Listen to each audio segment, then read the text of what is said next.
Good morning, everyone. Welcome back into North Dakota today. Thanks to the recent blockbuster movie Oppenheimer, the historical story of the atomic bomb was everywhere this summer. Humanities North Dakota suggests we go beyond the silver screen and ask more about this historical sites and events. Rafi Andonian, celebrity historian and North Dakota humanities scholar, is joining me to share more. Good morning. Good morning. What a great time to be here with the topic so relevant, as you pointed out, with the Oppenheimer movie out. Absolutely. So tell us more about yourself. So I'm a celebrity historian, as you mentioned, Rafi Andonian. So I have done many TV appearances across the country, talking about local and national history topics as they become relevant through, pop culture and current events.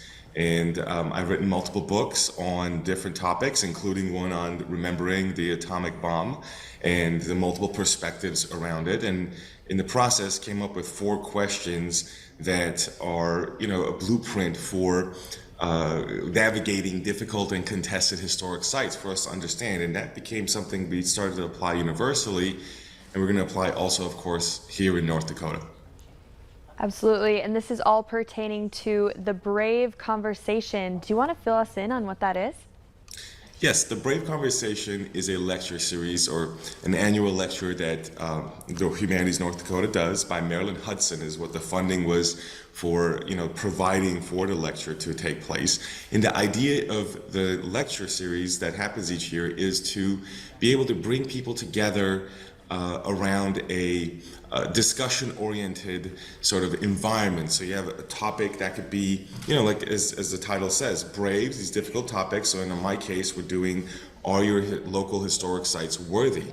So, this question of, are the historic sites that we kind of have been revisiting in recent years, how do we apply that, right? And this conversation could be a difficult conversation. So the lecture is designed, and the series is designed to create these brave conversations, not just by us, a speaker coming in and telling you something, but to use the humanities as a way to bring people together and facilitate conversation, and hence why it also has a separate discussion section, so facilitated discussion at each table in addition to my lecture, and on top of that, a Q&A.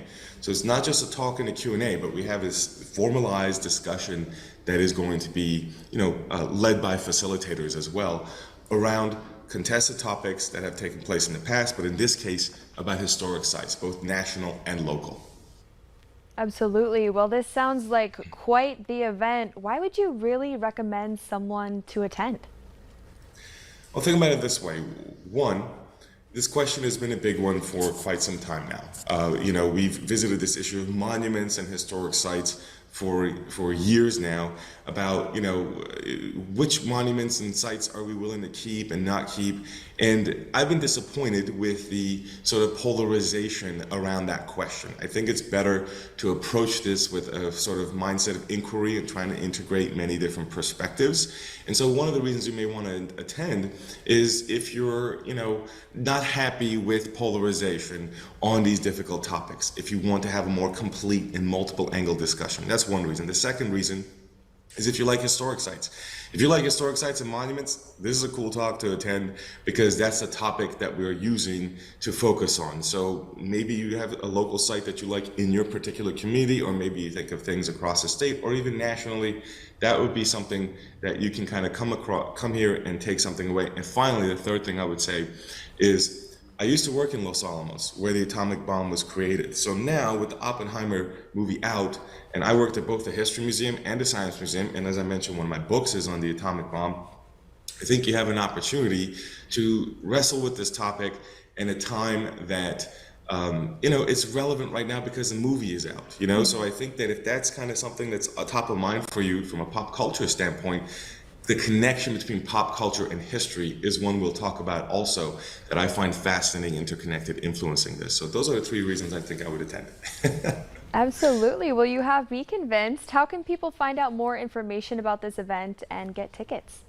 Yes, you go to humanitiesnd.org/Rafi, which is my first name, and you can find the tickets information there to be able to sign up. And so I think that's the best way to go online. And of course, you can check out me if you like. You go to celebrityhistorian.com. There's a bunch of my previous content, so you get to be more familiar with who I am, so you see who you would come speak at the Humanities North Dakota event.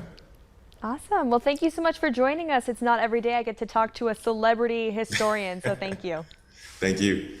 All right, coming up on today's show, a new golf fundraiser is coming to the area. We have more details after the break.